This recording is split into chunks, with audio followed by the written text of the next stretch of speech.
If it's not apparent by my multiple videos covering this, I love The Legend of Zelda. It's a franchise that has been with me since the earliest days of my childhood and is one that will stay with me for the rest of my life. I've played through almost every game in the series multiple times, minus the occasional spin-off here and there, and I have a lot of love and respect for each of the mainline entries, despite a few of them escaping my attention through the years. Skyward Sword is one of those games, so I recently decided to start a new playthrough to give the game another chance with the release of Skyward Sword HD for the Switch last year, and honestly, I was surprised when I finished it, and in today's video, I'm going to explain exactly what, if anything, changed my opinion on the game now that it's been re-released in HD for the Nintendo Switch. So buckle up, accept my apology for my short break from making videos, happy holidays, and dive in headfirst with me to where it all began in the Zelda universe with The Legend of Zelda: Skyward Sword.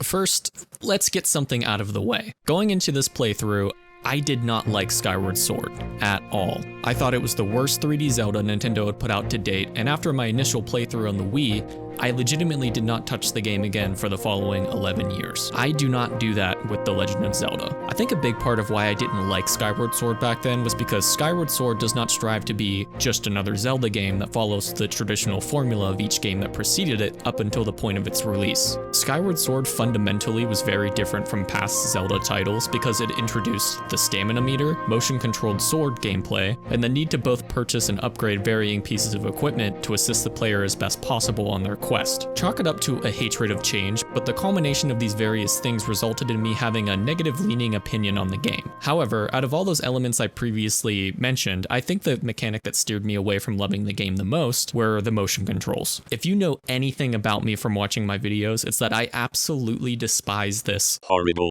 design philosophy that Nintendo for some reason implemented in their video games. Motion controls were like the Dinkelberg to my Timmy Turner's dad. I could not stand them at the time and hated the idea of not being able to play a game with a pro controller, but in reality, the motion controls weren't all that bad, and I was just being way overdramatic about it. But with that being said, 11 years have passed since then, and now Skyward Sword has been given the HD treatment and is now out on the Switch. And with the Switch release, can I get a drum roll?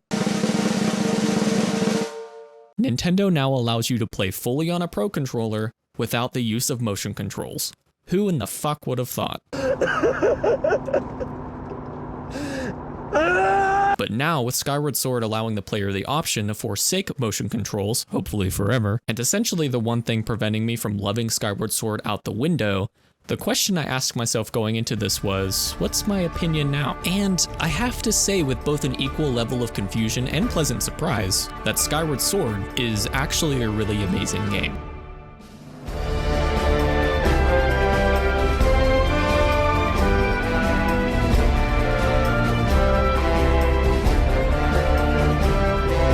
This time around with my trusty Switch Pro controller at my side, I managed to play through and enjoy this wonderful game. Suddenly all of the things I hated about Skyward Sword had magically disappeared, and in its wake would lie something equally as frustrating. But let's start from the beginning. Skyward Sword opens on a really charming and cinematic note, introducing the players to both the main characters this time around, as well as the game's overworld and Skyloft. One thing that I noticed immediately was Nintendo's greater emphasis on characterization of the main cast and their relationships with one another in order to build motivation for the player to see their quests through to the end. Link and Zelda's relationship is more wholesome in this world, and they actually care about each other as individuals rather than simply being complete strangers who are forced to be acquainted because of the reincarnation cycle. This, in turn, leads to a more emotional dilemma when the time comes for our quest to begin. I really enjoyed Skyward Sword's opening minutes this time around, and much of that is thanks to Nintendo's removal of mandatory dialogue, which rams tutorials down the players' throats, and their adding of NPC names to the top of dialogue boxes. Seriously, why was this not incorporated in the original version of the game?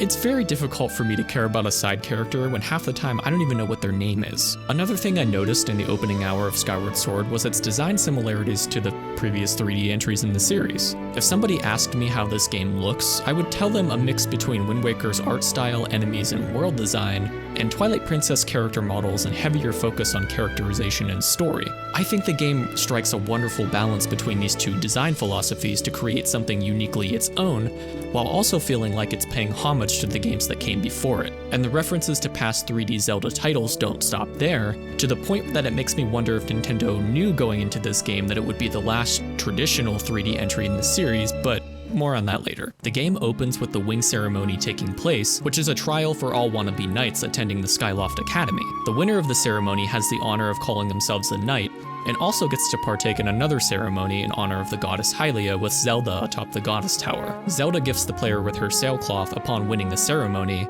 and it becomes apparent that there is some romantic interest between Link and Zelda in this game. Either way, it's another showcase of their wholesome relationship this time around, and Zelda asks Link to fly around Skyloft together on their loft wings. It's here that a tornado suddenly appears and pulls Zelda down out of the clouds with the player looking on helplessly, and thus the adventure begins. Gaepora shows Link to the goddess sword shortly thereafter, and the player meets their controversial companion for the game, Fi. Now, I want to say straight away that Nintendo absolutely made Fi more bearable in this version of Skyward Sword, but in the original version, this companion would not stop interrupting gameplay to clearly point out exactly what the player was supposed to do next and exactly how to do it. My complaints with Fi in the original version of Skyward Sword were completely justified in my opinion, as she only served to bog down the pacing of the game rather than serving her purpose as being a helpful hint giver who you can call on if you find yourself stuck not knowing where to go next. I think Nintendo showed clear improvements to the game in the Skyloft tutorial section, and it actually made me excited to see what the rest of the game had to offer. It was also around this point that I knew I had to make a video on this, as I was hesitant at first because of all of my grievances I've already pointed out, but here we are. With the goddess sword in hand, it was time for the player to descend to the surface world, the great unknown, and rescue Zelda from whatever took her there in the first place. And thus, this long and wonderful journey begins. Disclaimer time. From here on out in the video, I'm going to be referring to the story in a 3-act structure, as Skyward Sword features 3 main areas for the player to explore in Faron Woods, Elden Volcano, and Lanayru Desert, and the entire game sees the player traveling between these 3 areas to complete the main quest. There's a lot of backtracking to these areas you've already been to, but for completely different reasons based on where the player is in the game's story. So from now on, I'm going to be referring to the first time the players enter these areas up until the acquisition of the Goddess Harp as Act 1, the Sacred Flames and purifying the Master Sword as Act 2, and speaking with the 3 dragons and learning the Song of the Hero up until the end of the game as Act 3. Act 1 follows the very traditional Zelda formula with the players entering a new area, learning their surroundings, meeting a new tribe or race of inhabitants who lives there, and entering the temple at the heart of the location in order to find Zelda in this case. The first area the players become acquainted with is the Sealed Grounds, and with a little bit of foreshadowing taking place, the players set off with the new dowsing mechanic to find Zelda. And it's right here I want to take a moment to shout out the side characters that you meet along the way, as I think they add a tremendous amount of charm to the world building and story. Faron Woods is home to the little Kikwis, who I absolutely just want to pick up and squeeze until they explode, as well as bokoblins as the main enemy type. The players in this section are tasked with finding all the little Kikwis for the Elder, who just wants to know they're all safe, which will reward them with a slingshot. I just want to mention for the record that even though I'm very adamant about motion controls being the antithesis of fun, I think using gyro controls for aim assist is actually a really great alternative. It makes aiming much easier, and I don't mind using them solely for that purpose when they're built right into my controller. Thank you, Nintendo. But before I move on, I also want to take a second to acknowledge the new controls for the buttons only mode. So in the Wii version of the game, as I'm sure you're all aware, you had to swing the Wiimote to swing your sword. However, in buttons only mode, because a lot of the combat in Skyward Sword revolves around which direction you swing your sword in, you instead will be using the right stick to swing your sword. Just one flick of the stick in any direction will cause Link to swing his sword that way, and overall I really enjoyed playing the game like this. It didn't feel any more frustrating to me than the motion controls of the Wiimote, and I thought it was a really clever workaround to give the players the option to play the game in this way if they choose. The only complaint I really have about the gameplay of Skyward Sword is the camera. Obviously, because the right stick's new purpose is controlling the player's sword, the camera had to be more restrictive in this game than the other entries in the series, and this leads to some frustrating results. So, Nintendo opted to make the L button the enabler for free camera mode, which eases things a little bit in my mind when I remember that the Wii didn't even have a second analog stick to work with when you're playing with the Wiimote and nunchuck. Anyways, I was gonna take this section to talk about the first temple in the game, the Skyview Temple, but I think I'm gonna wait to talk about all the temples in succession to each other, as they all build off of each other and the ideas they present in ways that warrants their own section. Spoiler alert, I love them. Act 1 of Skyward Sword I thought was outstanding and paced extremely well in comparison to other Zelda games. There's little padding and each of the 3 areas are well designed and feel really cinematic in their presentation. Faron Woods doesn't house as many mysteries as both Elden Volcano and Lanayru Desert, but it serves as a nice tutorial warm-up area to get players acquainted with their new moveset and mechanics. When the players reach Elden Volcano, their knowledge of the game's mechanics are put to the test. Upon arriving, the players are introduced to the mole-like magmas, who I fell in love with instantly, and their search for Zelda continues. Elden Volcano makes heavy use of the bomb flowers located around the map, with players both having to roll them through small crevices under rocks and throw them up to blow up rocks, blocking the player's path with some enemies in between. It was around Elden Volcano I started to notice areas of the map that were inaccessible at this point in the story, and I realized very quickly that I might have remembered less about this game than I initially thought. More on that later. Elden Volcano also houses more bugs for the players to collect to further upgrade their pieces of equipment, and I have to give myself a shout out here for having way more fun with the bug catching mechanic of wildly swinging your net around and just praying that the bugs actually catches than I should have. It never got old. Elden Volcano is also home to the little Minesweeper minigame for rupees that turned out to be kind of fun, so bonus points for more content. Overall, your time in Elden Volcano will go something like this.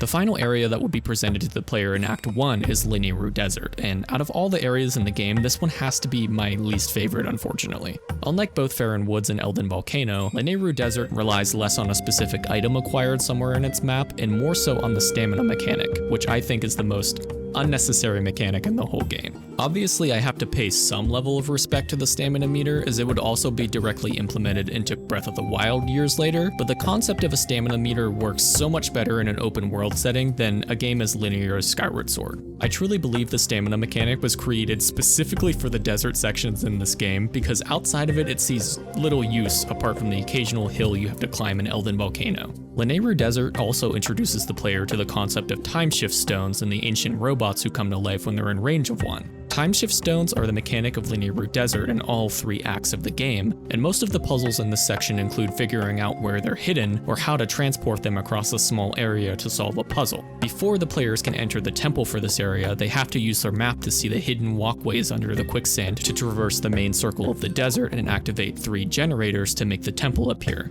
I think it's a really cool concept to have an ancient civilization buried underneath the desert sand that actually used to be an ocean, but that doesn't change that I think Lanayru Desert is the most annoying area in the game because of all the enemies having some form of electricity attacks that stun you for a few seconds when you accidentally hit them too early. And now that my long-winded introduction to the 3 main areas in the game is out of the way, let's talk about the Act 1 temples, where I think Skyward Sword really shines. Overall, the temples in Skyward Sword have more of a brevity to them. They're not as long or jam-packed with rooms and confusing corridors, and instead take a more concise approach, which allows Nintendo to jam-pack all of their ideas into a smaller space, making for a more interesting design because there's much less wasted room than in other Zelda entries. Skyward Sword still follows the typical find small keys to unlock doors and find the boss key formula, but this time around there's no compass for the player to see where they are in the minimap, just the dungeon maps that can be found in the chests. Going back to Faron Woods, the Skyview Temple is the very first in the game, and I think it serves its purpose well as being the first taste players will get of the structure of the puzzles in this game. Skyview Temple mostly sees players using their newly acquired beetle to fly through small gaps in the temple walls to discover switches to open up the door to the next room. The beetle is also used on a few occasions to clear a path of enemies hanging from the ceiling, which I thought was a really cool idea. It also sees the player playing with physics to spin these spiders around to stab them when they're swinging mid-air,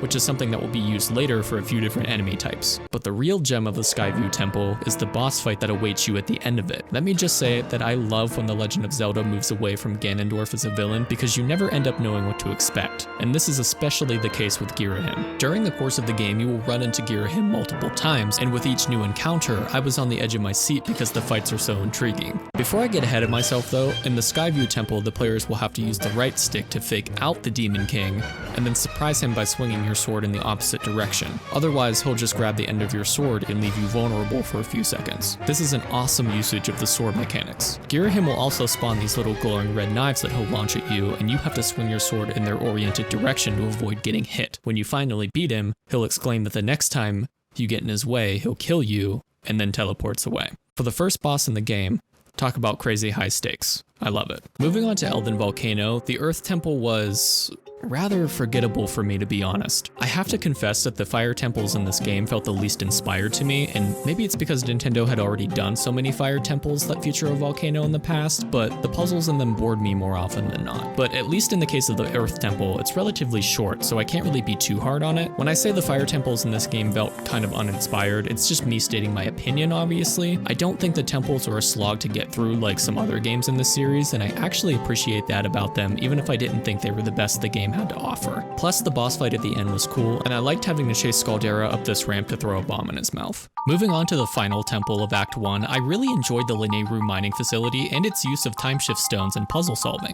Apart from the enemies consistently stunning me for seconds at a time, and having to wait for my stamina meter to fill up every time I had to run across a room filled with quicksand, I think the puzzles were really solid. The time shift stones in the mining facility completely change how you look at a room, and can change the sand to solid ground and even reveal structures that have eroded over time. This was the first time in the playthrough I had to stop and think about what I was doing before just mindlessly acting in every room, and that's really all I'm looking for out of a Zelda temple, so I really enjoyed this one. The player also acquires an item called the Gust Bellows in this temple, which allows them to blow away mounds of sand on the ground, and in some cases, such as the temple boss fight with Mulderrock, allows them to uncover enemies that have burrowed underneath the sand. And speaking of the boss fight of the temple, I thought it was another good showcase of the cool ideas Nintendo came up with for the motion controls. Despite me hating them, I really think Nintendo utilized them well for this game. Mulderrock will come at you with his two claws, and you have to once again swing your sword a certain way to be able to hit them successfully. In addition to that, Mulderrock will sometimes burrow underneath the sand, and you have to use the Gust Bellows to dig him out. I really enjoyed this fight as well, and I just want to say again that I think Act 1 of Skyward Sword is overall extremely solid, coupled with great pacing for the story and temples, and introducing all of its mechanics. It manages to stay interesting throughout while also not feeling completely overwhelming, and I love it. Act 1 ends with the player running into Zelda, Impa, and Girahim again at a gate of time just beyond the temple, and Zelda gives the player the Goddess Harp and says you'll need it where you're going. A short exchange with Girahim plays out, and it's time for the second act of the game to commence.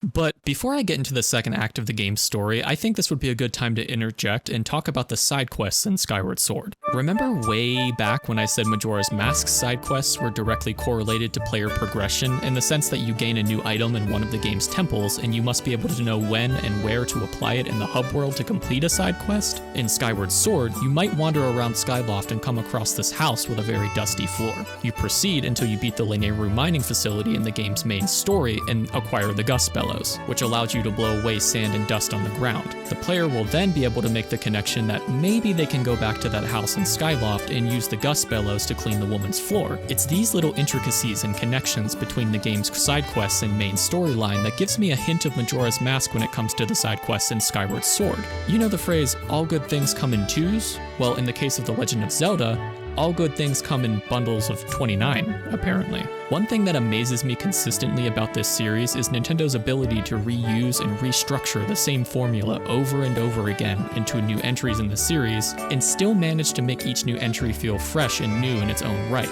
complete with its own identity and mechanics that are strictly unique to itself. Admittedly, I did not do the majority of the side quests in the game because none of the rewards interested me that heavily, but I had to highlight this one as it really stood out as classic Zelda to me. You're a fake. I'm a fake? Yes. How'd you like to be dead? Now, it frustrates me to no end, but now's as good a time as ever to state for the record that it's the mid to late section of Skyward Sword that starts to lose me. Don't get me wrong, I don't mind the Goddess Trials in the Silent Realms, and I think the temples in Act 2 of the game are even better than in Act 1, but it's as we approach these points in the story that the game decides to include some serious padding within the main quest itself, and it does nothing but bring the pace of the story to a screeching halt. As we progress through Skyward Sword's main storyline, the player will find themselves frequently revisiting the sealed grounds, because as it turns out, that little hint of foreshadowing from way back at the beginning of the game is finally coming to fruition.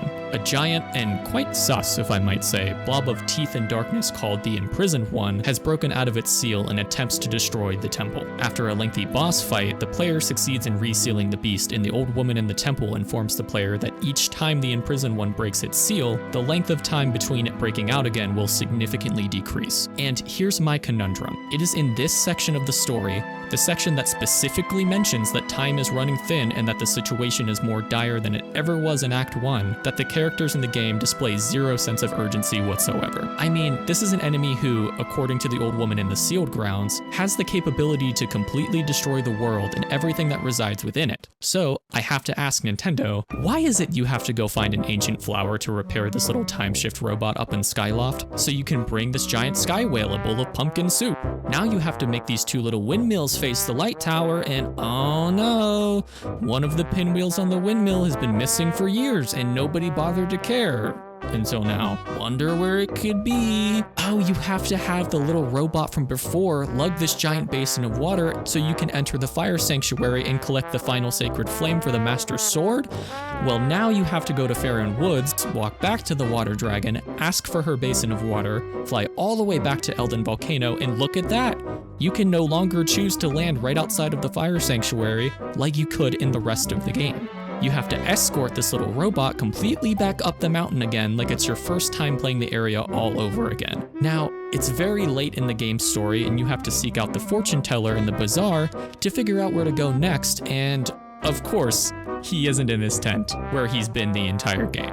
So you have to find his house, go back down to the surface again, and find him a replacement crystal ball because his broke. Only to tell you to go literally 10 seconds away to a little Loftwing statue to put the other redstone in. I think I'm getting my point across here, so I won't harp on this any further, but I cannot find a reason in my mind to justify why Nintendo would include these random fetch quests down to the surface in the game's main story. All they do is bog down the plot and add nothing of value to the story whatsoever. This is just padding, plain and simple. Okay, finally Act 2 of the game. Act 2 of Skyward Sword sees the player backtracking to each of the previous 3 areas of the game using their newly acquired songs from the Isle of Songs in the Sky, and going through a new trial which will open up the path to the new temple in each of the 3 areas. These trials, as the game refers to them, takes us to the Silent Realms, which is one of my favorite things about the game and strongly reminds me of the Twilight in Twilight Princess. Fie instructs the player that they must collect these tears that have been placed around the map to fill their spirit vessel, which is directly out of Twilight Princess, so that they may experience spiritual growth and open the path to the sacred flames. The catch is, in the Silent Realms, the player is not allowed to have any of their items or weapons, and once they leave the protective circle, the guardians of the realm will begin to pursue them. A single hit, and you have to restart the trial. But as you collect the tears, the guardians are put to sleep on a 90-second timer, so as long as you're able to get to the next tier in 90 seconds, you're good. And it's a good thing I really liked the trials because you have to do this 4 times over the course of the game, including the final one, which is located in Skyloft much later on in Act 3. Once you complete the trials in each of the 3 main areas, the pathway to the new temple opens up, and oh boy, these temples are amazing. But first, the water dragon informs you that she will not open up the path to the temple until you bring her some ancient sacred water, which is located all the way back at the end of the first temple in the game, Skyview Temple. I promised I wouldn't get into how much this annoys me, but just know, unnecessary padding. Moving on. In Faron Woods, the 4th temple in the game is known as the Ancient Cistern, and I'm gonna say something I consider to be wholly controversial. This is the best water temple I've ever played in a Zelda game, and I'm not even sure I can justify referring to it as a water temple. The Ancient Cistern is filled with lotus flowers and Indian motifs throughout, and it's topped off with some gorgeous decor all around. The enemies are interesting, and the puzzles are simply satisfying to solve, at least for me. And about halfway through the temple, you descend into its darkest depths and discover a prison with zombie bokoblins to boot, and a really cool escape sequence where you're climbing this rope and the zombies are climbing up after you. And that music. I could go on and on about this temple, but I'd easily put it in my top 5 favorite Zelda temples. It's that satisfying to me. And how does Skyward Sword follow up what was its best temple thus far and the best water temple I've ever played in the series with the best desert temple and lead up in all of Zelda? If you would have told me that in Skyward Sword I'd play 2 of my favorite temples in all of Zelda back to back, I probably wouldn't believe you. I really did not remember anything about this game like I thought. But here it is. Following the Lanayru Silent Realm trial, you'll find yourself in the Lanayru Sand Sea. The build-up for this temple is awesome, complete with sailing a ship across the Sea of Sand, riding your favorite roller coaster, and whatever's going on here. Play of the game.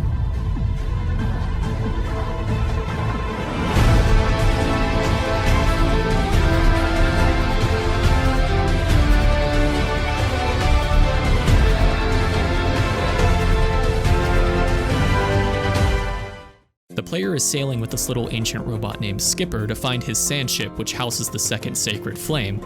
And after some searching in both a pirate hideout and his own private retreat, you discover that the sand ship is invisible and sailing across the sand sea somewhere. So, using your dowsing and conveniently unlimited number of cannonballs, you can stun the ship long enough to climb on board and begin the 5th temple in the game. I love the concept for the sand ship because it makes use of many of the skills that helped players reach this point in the first place. You must use your knowledge of time shift stones to send the ship through time and observe how it changes, shoot arrows through vents to hit targets that open doors to the other side, and have a duel with the captain on the bow of the ship. Also, this boss fight for this temple is so good. I'll just leave it at that. Having 2 amazing temples back to back like this in Skyward Sword is awesome, and if you take anything from this video, this game is worth it solely for the temple's excellent design. It's something that consistently surprised me through the course of my playthrough. Almost.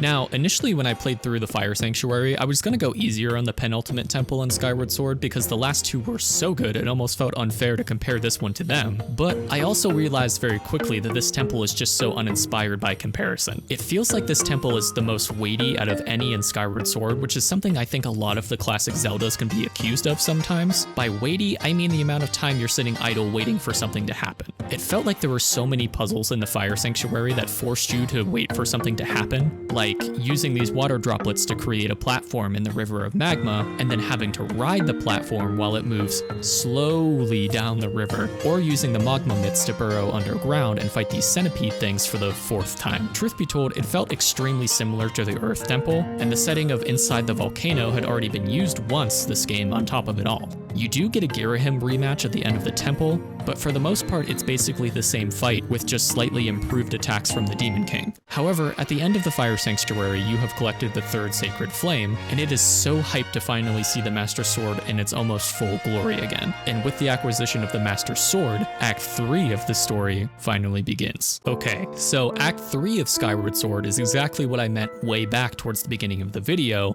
when I said I found something equally as frustrating within Skyward Sword HD. My problem with the game is that I feel like the 3rd act and its content involving the dragons and learning the Song of the Hero could have been cut from the game entirely and it wouldn't have impacted the story whatsoever. You can make the argument that the dragons are necessary to teach the player the missing pieces of the Song of the Hero, but my question and retort would be, why couldn't Levius just teach you the whole song from the beginning? That way, the dragons could have remained in the game, but been included as side characters for cool optional rewards, perhaps? That's kind of already the case with the Thunder Dragon Lineru, as you have to beat the boss rush mode he presents to you in order to unlock the Hylian shield. I'm only bringing this up because I feel like the tasks the dragons send you on to learn their piece of the Song of the Hero are completely meaningless in the grand scheme of things. By this point in Act 3, you will have already sealed away the imprisoned one 2 times, with the old woman telling you that he could break out again at any moment and that you have little time to spare. So again, the dragons knew that you were the goddess's chosen hero, so what's the point in flooding Farron Woods and forcing me to collect tad tones? Doesn't the resurrection of the Demon King demise worry you at all? To be fair, in the case of the other 2 dragons, they don't actually send you on a mission for them, but for the Thunder Dragon, you have to follow a slow-ass minecart all the way around the outside of his location of the map, and then take a seed from the Tree of Life back to the sealed grounds through the Gate of Time, so that you can cure his sickness. The Fire Dragon quest includes you having to navigate Elden Volcano without any of your items and slowly stealing them back from the bokoblins one by one, and this one I'm honestly fine with because it felt like the Silent Realms trial was all in preparation for this moment. It felt like it tied into the rest of the story in some way, and I honestly can't fault it for that. I obviously enjoyed the inclusion of the dragons in Skyward Sword, and I really liked that they were shown as being sentient creatures that each have a distinct personality, but the tasks you undertake for them felt to me like they could have been side content that had no impact on the main story whatsoever. By this point in the game, I felt a serious disconnect between what I was doing and what I was watching in the cutscenes. The story was way more interesting than the gameplay in these sections, if that makes sense. And that's not a knock on the game's story, because each time I was greeted with a new cutscene in Skyward Sword involving Impa, Zelda, Groose, the old woman, or Girahim, or somebody integral to the plot in some way, I was highly invested. The writing and pacing of the story is overall really engaging, and I think I would put this in my top 5 favorite stories in a Zelda game. It's that good to me. And the game gets even more interesting when you finally learn the Song of the Hero and proceed to the true final temple in the game, Skykeep. I honestly loved the concept of this temple so much that I'm almost inclined to put it down as my favorite one in the entire game. Skykeep is an example of my favorite style of puzzle in the Zelda series, the puzzle box dungeon. Instead of the temple itself simply being a container to hold the puzzles inside for the player to solve, the container itself is also a big puzzle. In Skykeep, the player has to collect all 3 pieces of the Triforce, which are labeled right off the bat, while also navigating rooms that each contain a short puzzle in themselves. The twist with Skykeep is that the player will come across these little terminals which they will use to change the layout of the rooms in the dungeon so that they can get where they need to go. The temple in itself is a giant overlapping puzzle with the smaller puzzles in each individual room. Right away, the player sees, I can get to this Triforce piece if I just do this. They move through the 2 rooms and find another terminal, and then must manipulate the dungeon around that terminal so that they can get to the next room they have to go to. I would liken trying to solve a puzzle box dungeon to trying to solve a Rubik's Cube from the inside. It is impressive, to say the least, that even after this many Zelda games, Nintendo can continuously craft incredible puzzles and temples like this one. And to top it off, the reward for beating Skykeep is you acquiring the full Triforce and attaining absolute power, so that you may finally put an end to Girahim and Demise once and for all. And of course, it's never that easy. After seemingly destroying the imprisoned one by lowering the goddess statue in Skyloft back to its original resting place on the surface, Girahim appears and takes Zelda right from your grasp, so that he may return to the past through the Gate of Time and resurrect his master, the Demon King Demise. Chasing after him, you fight through a horde of bokoblins and moblins before facing off with the creep one last time. But the fight is interrupted by the awakening of the Demon King, and oh man, what a chilling and badass moment when he arrives. I think the final battle in Skyward Sword may also be one of my favorites in the entire series, because I can't recall an instance where your final enemy is more powerful than someone like Demise, a demon who has gone toe-to-toe with the goddess Hylia herself. Albeit a little short, the final battle is otherworldly intense, and I love that in order to beat him, you must stay calm and study him. You'll notice right away that you can no longer perform a Skyward Strike, but you notice Demise raise his sword to be imbued with lightning, and you do the same. This gives you but just an opening to get some hits in and deliver the final blow once and for all.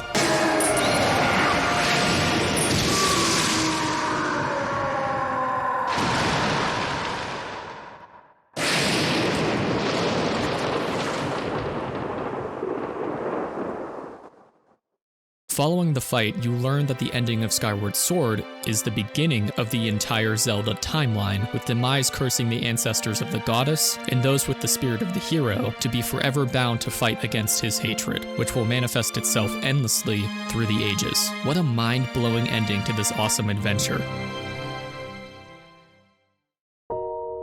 When I first played Skyward Sword when it came out on the Wii, I have to say I let the forced motion controls prevent me from having a positive experience with the game, and looking back on that in hindsight, I wouldn't know going into this playthrough how much I would regret that. Despite my frustrations in the second and third act of the game in terms of pacing, I really enjoyed my time replaying this game. The art style and animations are a wonderful fusion between Wind Waker and Twilight Princess, with many of the game's sound effects and music around Skyloft being lifted directly from the Wind Waker, and the game's story being uniquely its own with some of the best supporting cast I've ever seen in the Zelda game to date. I especially ended up loving Groos's character progression throughout, and am incredibly happy with his inclusion in the story being that of a nobody who did whatever he could to help save the world. The addition of some lore for the Zelda universe is extremely awesome too, if you're into that, like I am. Overall, I can say with a newfound love for Skyward Sword that it is far better than I remembered, and that sometimes I just need to give things a second chance before I form an opinion on them. I would have never thought this going in, but I will look back on my playthrough of Skyward Sword fondly